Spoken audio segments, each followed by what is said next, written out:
How to clear Discord cache on Windows and fix common Discord problems. First, completely close Discord on your computer.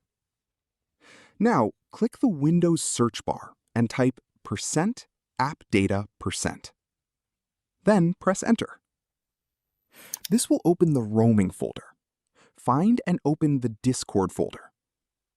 Inside, look for these three folders: Cache, Code Cache, and GPU Cache. Select all three folders, right-click, and choose Delete. Don't worry, this only removes temporary Discord cache files. Your messages, servers, and account information will not be deleted. Once you're done, open Discord again. The app will automatically recreate the necessary cache folders with fresh files. Clearing the Discord cache can help fix issues such as messages not loading, glitches, slow performance, or certain display and audio problems. And that's it. You've successfully cleared the Discord cache on Windows and given the app a fresh start. If this tutorial helped you, click like, subscribe for more helpful tutorials, and share this video with others.